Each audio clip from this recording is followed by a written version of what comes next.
Labas vakaras, milenierė projekto žiūrovai.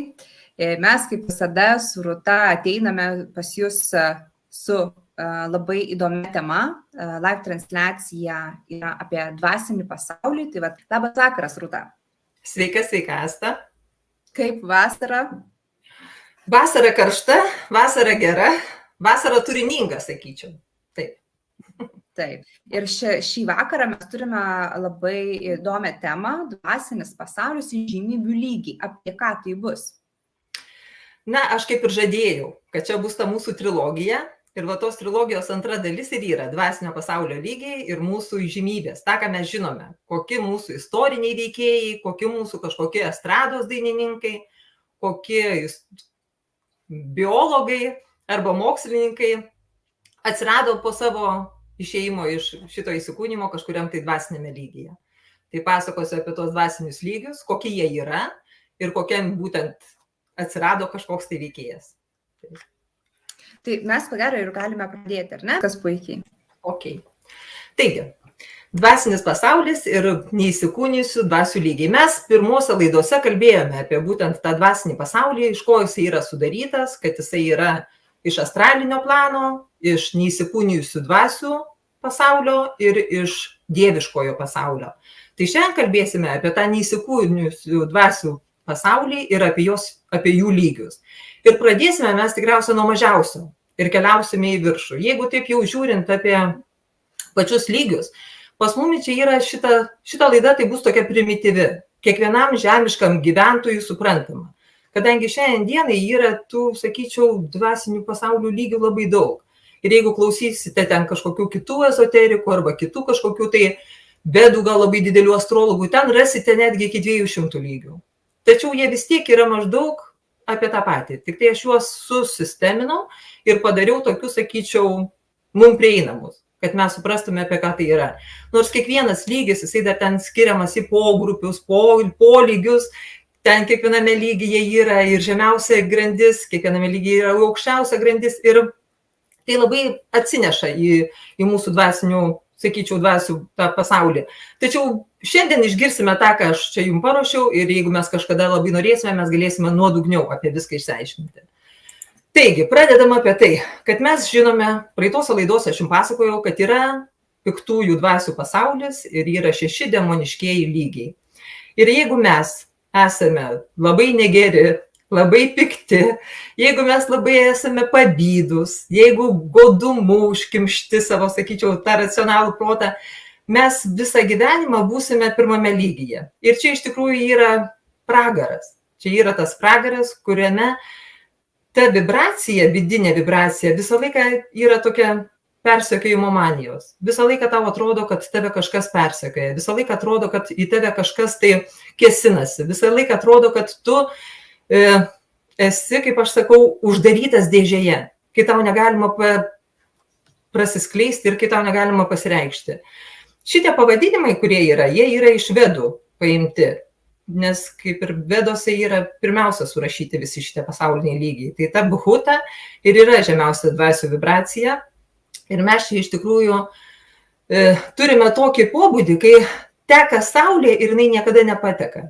Ir tas toks rytinis aušros nušvitimas visą gyvenimą, tai tas toks vidinis dvasios vibracijos lygis. Ir kitą kartą tai tikrai yra labai sunku tom dvasiom, kadangi jeigu mes dvasime pasaulyje, kiekviename lygyje galima pasistatyti minčių gale savo namus.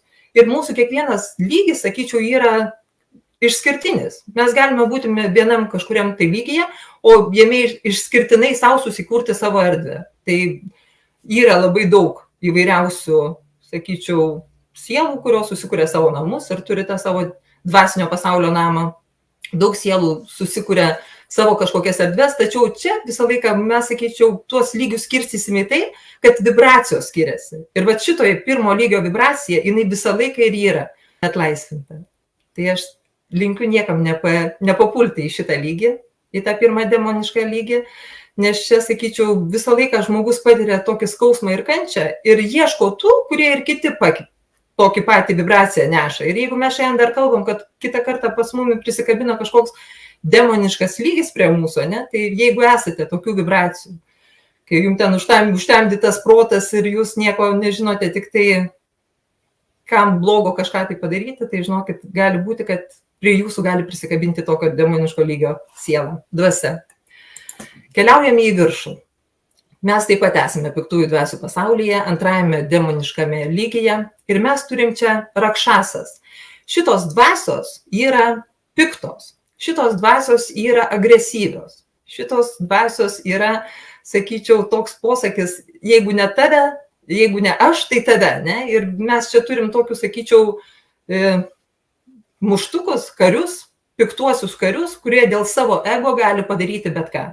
Kurie gali sumušti, sudraskyti, užgniaužti. Ir čia iš tikrųjų, kai patenka dvasios būtent į šitą lygį, ta vibracija ir yra tokia, kad jeigu ne tave užmuš, tai tu turi bėgti nuo visų. Nors dvasiniam pasaulyje mes neturime skausmo, kaip aš sakau, mes negalime jausti, kad tave muša, ne? Tačiau tas vidinis skausmas, jisai, sakyčiau, yra daug didesnis negu išorinis. Ir šitoje vietovėje mes turime, sakyčiau, visą aplinką tokią pelkę. Ne tai, kad pelkę, bet viskas, kas yra suslėgta, ne? Čia gali būti kažkokie tai rūsiai, čia gali būti kažkokia tai tokia vietovė, kuri visą laiką yra nešvari, tanki, drėgna ir mūsų ta visa būsena tokia ir yra. Mes stengiamės išsikovoti savo, užlipti į tą kalną, išsikovoti geresnę vietą, tačiau mūsų ta vidinė ramybė mums to nepasiekia ir mes niekaip negalim daryti tenai. Ir šitos dvasios jos bet ką padarys ir jų posakis yra, kad tikslas pateisina priemonės. Tai va šitame pasaulyje iš tikrųjų yra ta nešvara, tas pyktis ir ta, sakyčiau, pagieža, kuri yra pati baisiausia ir negražiausia. Keliaujam toliau. Mes atkeliaujam į piktųjų dvasių pasaulį, į trečią demonišką lygį ir mes čia turim asuras. Čia šitos dvasios turi labai didelį pasididžiavimą ir aroganciją. Ir mes turime pirmą tokį įžymybę, pavyzdį, tai būtent Aleksandras Makedonietis.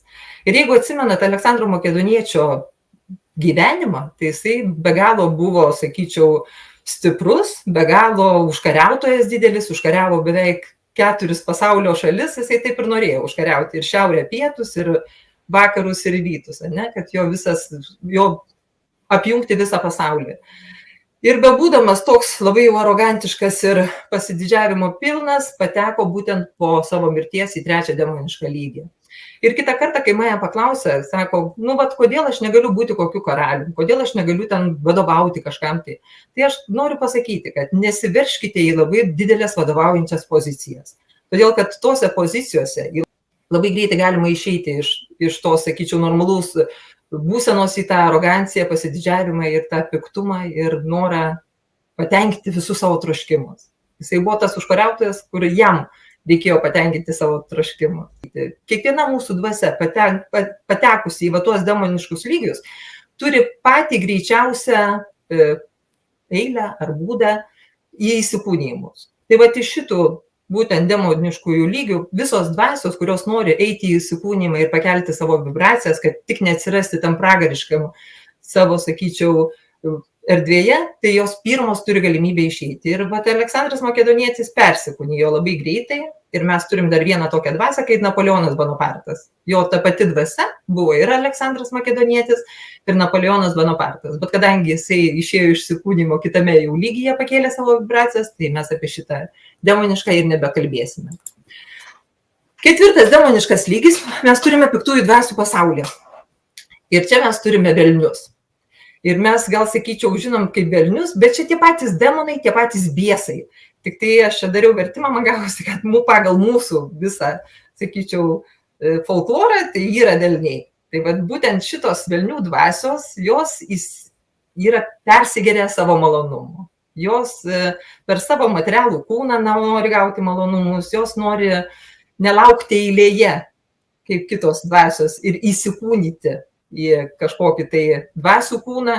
Ir jeigu tikrai jūs esate tokios dvasios kaip velnias, ketvirto demoniško lygio, jeigu jūsų tos vibracijos visos, sakyčiau, tokios dėl malonumų, dėl ekstazės, dėl kažkokių tai, sakyčiau, savo poreikių patenkinimo, tai į jumi gali drąsiai įsikūnyti demoniškas lygis, tas velnias. Ir mes turim čia vieną pavyzdį, tai Judas Iskarijotas, mes labai gerai žinome pagal Bibliją, kas jisai buvo ir ką jisai padarė, išdavė Jėzų, ir jisai būtent per savo tokį išdavystę atsirado būtent tam demoniškajame lygyje. Ir šitas demoniškasis lygis, velnių lygis, jie yra iš tikrųjų paklusnus aukštesniems demoniškiesiems lygiams. Esą vergai kitiems savo demoniškiems vadams. Tai va, ateiname mes į piktųjų dvasių pasaulį, į 5 demonišką lygį ir čia jau turim tuos tikruosius demonus. Šitie demonai, tai yra pasakyta, kad jie nusikvylė gyvenimu materialinėme pasaulyje ir netgi apkaltino Dievą, kad jisai jiems davė energijas įsikūnyti. Šiaip jie atėjo iš aukštesnių lygių. Atėjo ir Leninas, ir Hitleris atėjo iš aukštesnių lygių. Tačiau su savo veikla, su savo gyvenimo būdu ir su savo viskuo, ką jie išdrįso padaryti, atsirado 5 demoniškame lygyje. Čia atsirandi labiausia už žmogžudystės visas. Tai jeigu mes žinome, kad Leninas tai buvo išžudęs visą caro šeimą, jeigu žinom, kad Hitleris labai daug išžudė žydų ir vat būtent už tuo savo tokias būtent veiklas jie ir atsidrado čia. 5 demoniškas lygis taip pat yra pragaras. Ir čia jiem nėra lengva, kadangi jie taip pat yra prižiūrimi aukštesniųjų savo valdovų ir jie turi daryti kaip kareiviai tą, ką jiem liepia. Ir čia yra pasakyta, kad jeigu jūs būsite jau labai tokį, sakyčiau, neiksite religijas, neiksite viską, kas yra materialinėme pasaulyje, galite drąsiai atsirasti būtent tokiame lygyje. Toliau keliavom. Mes atkeliavom dar piktųjų dvasių pasaulį, 6 demonišką lygį ir mes čia atsirandam ir randam archonus. Kiti vadina archontais. Atsiranda tokie, sakyčiau, pagal mūsų pasaulį, tai mafijų vadovai, ne? Arba kokių nors sektų, arba kokių nors karinių brigadų vadai. Ir būtent 6 demoniško lygio sielos, dvasios, jos ir vadovauja visam demoniškam pasauliui. Tai va tas visas demoniškas pasaulis nuo 5 iki 1 lygio, jie turi paklusti šioms dvasioms ir turi kaip kareiviai atlikti visus įsakymus, viską, ką jie liepia. Tai mes čia 6 lygyje turime Liuciferį. Ir mes žinome, kad Liuciferis, iš praeitų laidų aš pasakojau, kad Liuciferis buvo 24 lygio siela, buvo archangelas, jisai su visais archangelais Mykolui ir Krišnom kūrė šitą manvantarą, kūrė būtent mūsų šitą pasaulį, kūrė mūsų galaktiką, kūrė Žemę. Ir kadangi, kaip ir buvo pasakota, jisai turėjo mokslininko dvasią Celbeto reptilijos kūne, ne? Ir jisai sugundė mūsų Adovą ir Jemą, pirmuosius sukurtus hibridus, ir būtent už šitą poelgį jisai nusižemino savo labai aukštas tas vibracijas ir pateko į 6 lygį. Kas yra jame negerai? Negerai tame, kad jisai sėdi šitame lygyje ir jisai jau labai ilgą laiką nenori iš jo išeiti. Ir jisai yra pasakęs, kad aš čia gyvenu savo namuose, aš darau, ką aš noriu, aš džiaugiuosi tas, kas čia yra. Jo lygyje yra, gal ir sakiau praeitą kartą, kad skaičius su 35 nuliais, kiek būtent yra tų archontų ir jie visi jį garbina. Ir jisai yra vienas iš vadų būtent savo šitoj demoniškame lygyje. Na ir taip pat mes čia turim Staliną. Ir Stalinas yra vienas iš tokių įdomiausių dalykų, kad jisai yra Hitlerio vadovas. Ir va tas juokas, kad Stalinas su Hitleriu kovojo, o dabar gavosi taip, kad liepia Hitleriui daryti tą, ką jisai nori. Jie tokie tiesmukiški ir jie labai eina už tiesą. Ir, pavyzdžiui, Liuciferis savo visos išsakymuose jisai visą laiką aiškina, kad aš einu už tiesą ir man tiesa yra svarbiausias dalykas. Ir jisai kaip mažas vaikas. Iš Dievo reikalauja, kad jam duotų vieną saldainę, tos negauna, paskui keikia ir visi kalti aplinkui, tik tai ne jisai pats. Apie Liuciferį galima atskirą laidą padaryti, nes ten labai daug apie jį galima kalbėti. Na ir mes atkeliaujame į 7 neįsikūninusių sielų lygį ir čia yra gamtos dvasių pasaulis. Gamtos dvasių pasaulis tai ir būtent tos sielos, kurios susiję su plazmoidiniais pasauliais ir kurios įsikūnijo per mūsų gamtos elementus. Tai mes žinom vandenį, orą, ugnį ir mes žinome, kad būtent per šitos visus elementus pas mumi ateina į pasaulį, jau pas mumi gimsta sielos. Ne? Tai vat praeituose gyvenimuose, jeigu esate kažką tai blogo padarę, tai tapsite elementalai, čia jie taip vadinami, ir kursite gyvūnų sielas. Ir čia mes atsiranda pas mum princesė Diana. Čia toks labai įdomus variantas, kadangi princesė Diana, jinai labai iš aukšto lygio atėjo būtent į čia. Kadangi jinai turėjo susitaikyti su savo gyvenimu ir jinai atėjo galbūt to susitaikymo, o tapus ne to vyro žmona, kai reikėjo, jinai negalėjo atleisti jam už meilužės, karalieniai už tą uždarą tokį gyvenimo būdą. Ir būtent už tai, kad jinai nesusitaikė, jinai dabar pakliuvo būtent į šitą 7-ąjį lygį ir kuria mūsų gyvūnų sielas. Ir galbūt per tai jinai išsivalys, išmoks būti nesavanaudiška ir žiūrėti su kitais, kaip viską daryti. Atkeliavom toliau, kadangi gamtos dvasių pasaulyje yra du lygiai, mes turime džinus.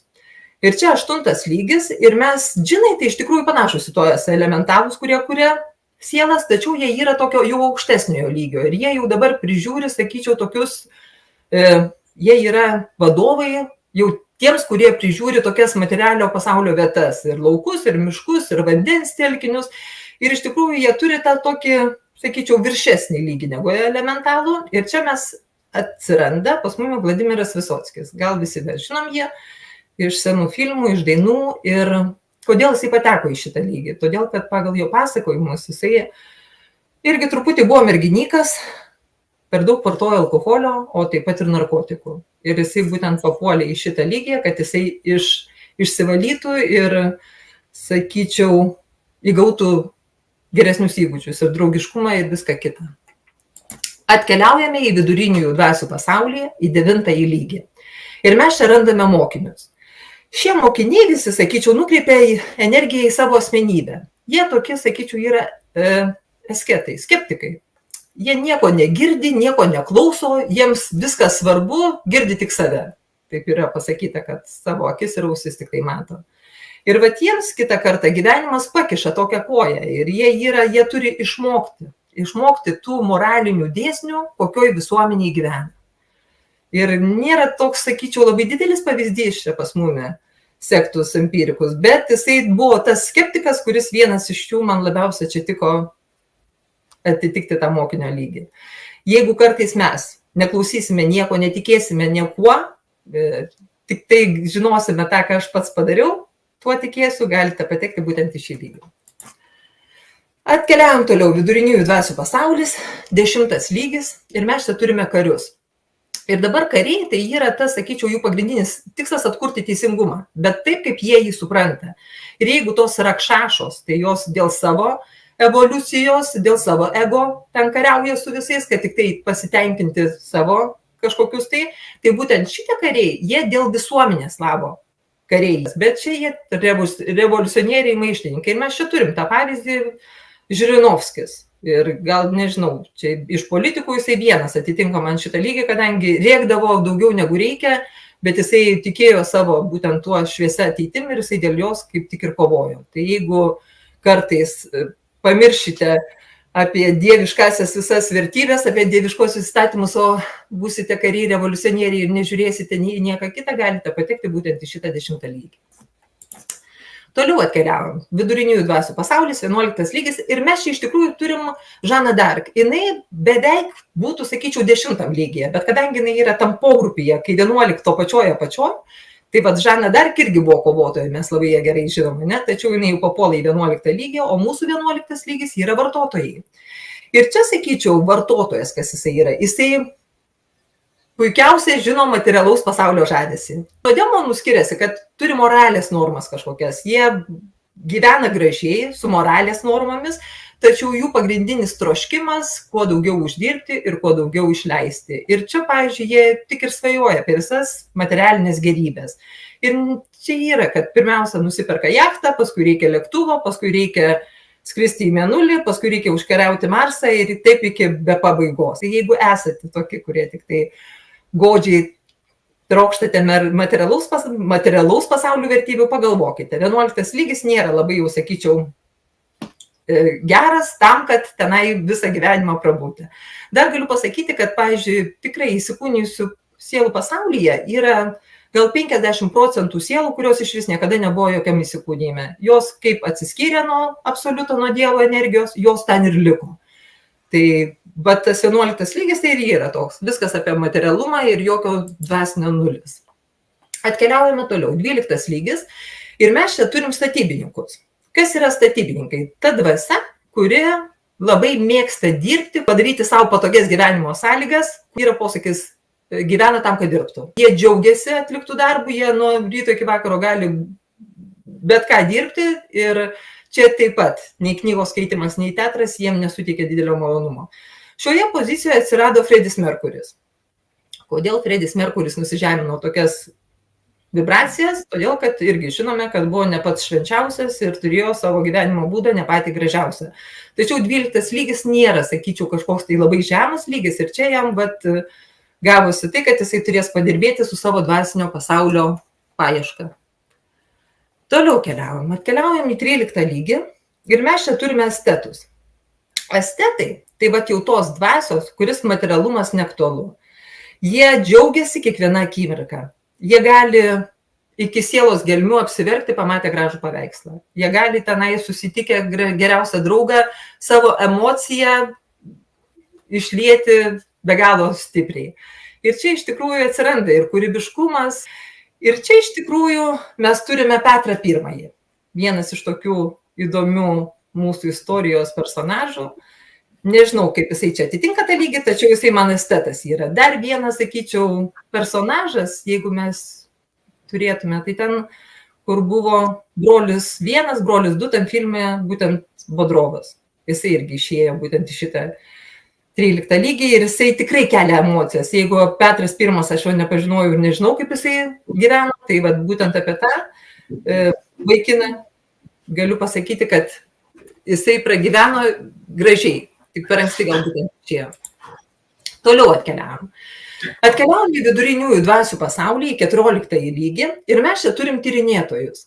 Tyrinėtojo dvasia ne visada sugeba patikrinti harmoniją su algebra, tačiau viskas tarp tikėjimo ir žinojimo yra tokia, sakyčiau, įgimta logika ir analizė ir jiems padeda pajusti visą pasaulį. Ir čia mes turime Steveną Hopkinsą ir jisai atitiko būtent tas visas energijas ir atkeliavo į šitą lygį. Toliau atkeliavom į 15 lygį, taip pat dar viduriniųjų dvasių pasaulis ir čia yra išradėjai. Ir išradėjams tai jau nesvarbu, ar jie išrado naują pyragų receptą, ar jie sugalvoja kažkokią naują politinę partiją, ar jie sugalvoja kažkokią tai naują metodiką, jiem viskas labai smagu, kas yra naujo. Ir viskas labai smagu, kas neša šviesą visiems kitiems. Ir mes čia randam tuos išradėjus, tai būtent Kristofas Kolumbas, kuris atrado Ameriką ir daug dar ką. Ir mes turim Žaką Freską, kuris sukūrė projektą Venera, jisai irgi labai džiaugiasi, tik tai galbūt neįgyvendino, nors būtent šitos dvasios būtent atitinka tą tokį, sakyčiau, lygį. Atkeliavom į 16 lygį ir čia mes turim ieškotojus. Ieškotojai iš tokios dvasios, kur užduotis rasti kelią į gerųjų dvasių pasaulį. Ir jie mato, aš gal praeitą kartą sakiau, jie žiūri į dangų ir jau mato ten tą žvaigždę šviešiančias ir siekia būtent eiti tenai. Ir peraugo patyrimą religijose, dvasiniuose mokymuose ir jie, sakyčiau, eina tobulėjimo keliu, jiems svarbu dvasinis pasaulis, viskas, kas yra dar net pažįstama ir tos šviesos siekimas jiems reikalingas. Ir mes čia turim carą Nikolajų II. Jisai atitinka šitą mūsų lygį ir jisai per vieną būtent tą kartelę nepateko į gerųjų dvasių pasaulį. Na ir atkeliaujame į gerųjų dvasių pasaulį, į 17 lygį ir čia yra gamtos angelai.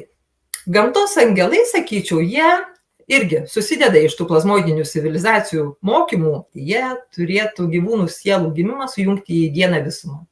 Ir tą visą, sakyčiau, tokį darbą būtent ir atlieka šitos gamtos angelai.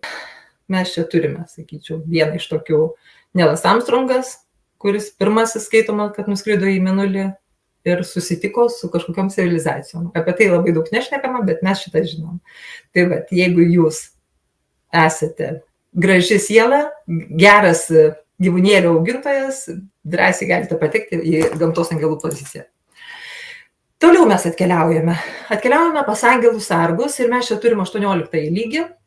Ir angelų sargų pagrindinė misija yra rūpintis būtent įsikūnijusioms dvasiomis, kurios ateina. Ir jeigu mes patys norime eiti į įsikūnimą, mes turim susitarti su savo angelais sargais. jie turi patvirtinti, kad jie tikrai jais bus. Kadangi angelas sargas, jisai dažniau turi būti astraliniam plane.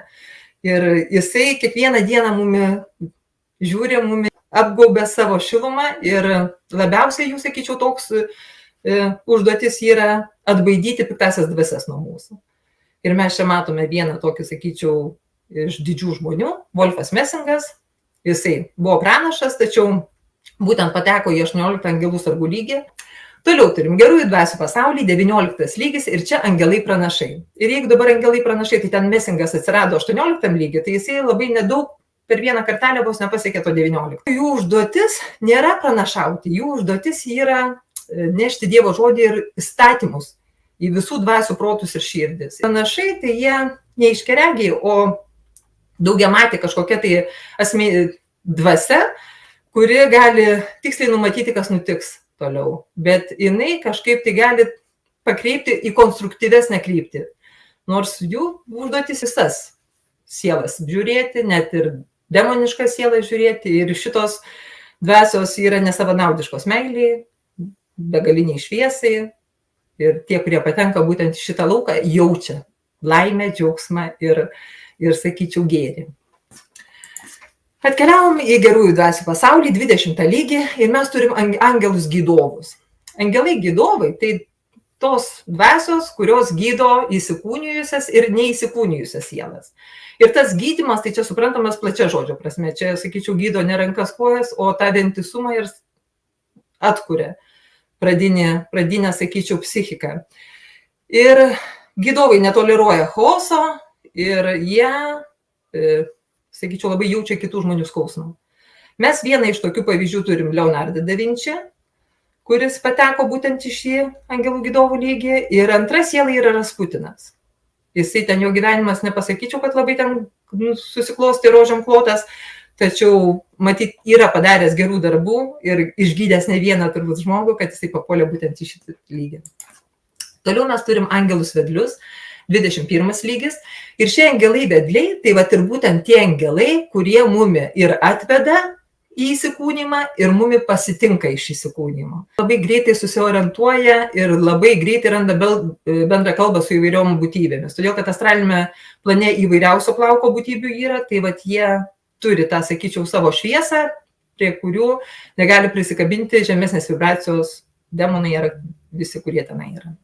Ir vieną iš tokių pavyzdžių mes turim Johną Kennedy. Jisai išėjo iš šio pasaulio, nepragyvenę savo viso įsikūnymo, tačiau būtent pateko į šitą 21 lygį. Ir veda kitas sielas taip pat į įsikūnymą. Atkeliaujam į 22 lygį ir čia angelai konsultantai. Ir vat angelai konsultantai, tai vat tos dvasios, kurio pagrindinis užduotis yra parinkti geriausias sąlygas, kad tobulėtų sielai įsikūnyme. Ir čia pas mumis atsiranda ir astrologija, ir numerologija, ir visos kitos metodikos, kaip aš kažkada ir esu pasakius.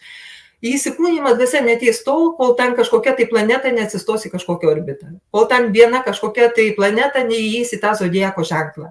Ir vat šitie angelai konsultantai, jie parenka pačią geriausią momentą, kada ta siela įsikūnytų, kad atliktų tobuliausią savo visas veiklas įsikūnyme.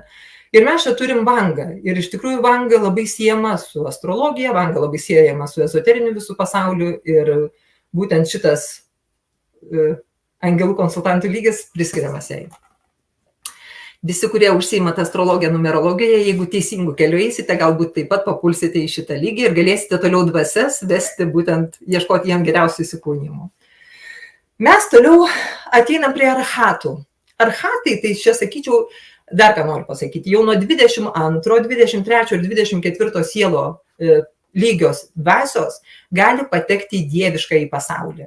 Tai va jau 22, ten, kur mes turėjome visi konsultantai, jie gali susilieti su mūsų absoliutu, užeiti į tą aukščiausią lygį, būti tose pačiuose geriausiose energijose. Na, o archatai tai būtent yra dvasios, kurios vadovauja egregorams. Egregorai yra politiniai, šeimos egregorai, giminės egregorai, mokymo egregorai. pasaulio egregorai, tų egregorų yra belekiek, ne? Ir mes čia turim įvairiausių dvasių ir tos dvasių įvairiems egregorams ir vadovauja. Tie, kurie buvot kažkada tai, arba dabar esate, tokie kūrėjai, tokie, sakyčiau, politinių partijų labai stiprus veikėjai, arba netgi religinių ir liaudės bendruomenių įkvėpėjai, ideologai. Tai vat ir nešate Dievo šviesą su tokia taikia forma, su gerumu, su šviesa, tai vat drąsiai galite papulti į šitą 23 lygį ir vadovauti kažkokiam tai egregorui. Čia atsiranda viena dvasia, tikrai aš jos neįdėjau, kadangi jinai dar nedaėjo iki 23 lygio. Marija Magdalena. Jinai ten pasiekė 22 viršų, 23 apačią, bet kadangi jinai nepasiekė 23 lygio, aš čia to pozicijos neįdėjau. Na ir turim 24 lygį.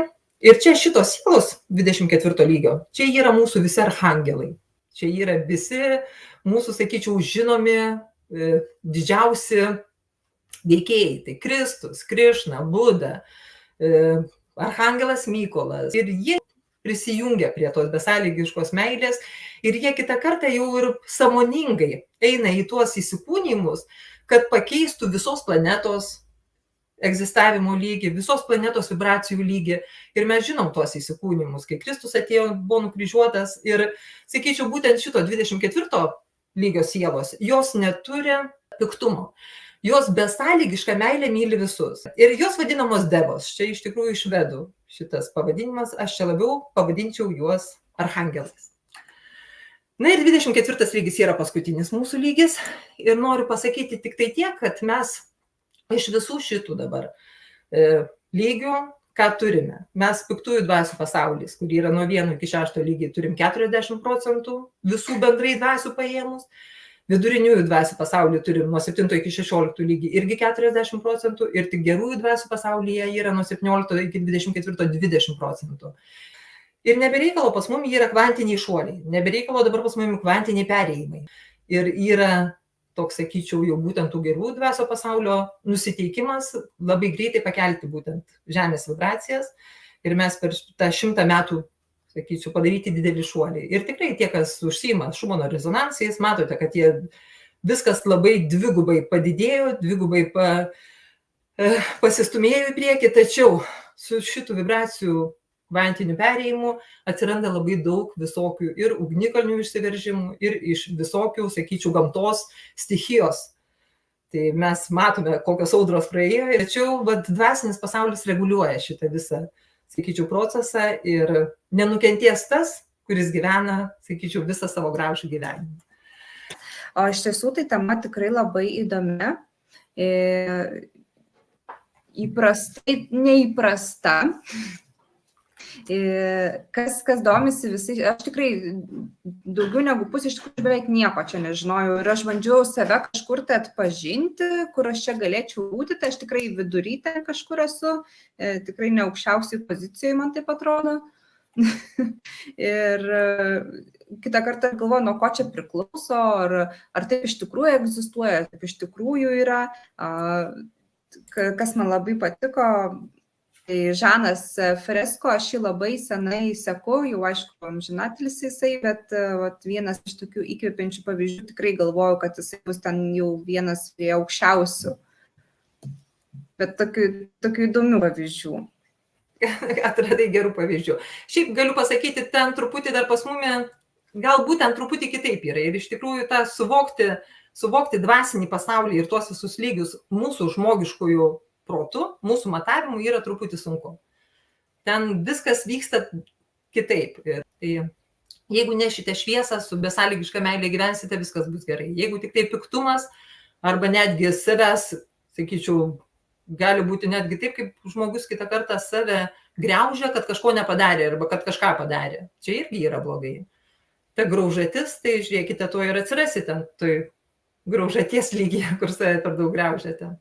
Tai tik tai tiek, kad visą laiką reikia žiūrėti, visą laiką reikia žiūrėti į priekį, visą laiką reikia žiūrėti, kas yra viršuje. Nors yra labai labai daug iš tikrųjų tokių sielų, kurios, kaip ir sakiau, gyvena savo demoniškose lygiuose ir jos iš tenai iš vis net nesiruošia išeiti ir net nenori išeiti. Ir dar mūsų tas visas dvasinis pasaulis, jisai yra toks galingas ir toks didelis. Vienas neteisingas sprendimas. Linkėjimas įsiklausyti į savo sielą.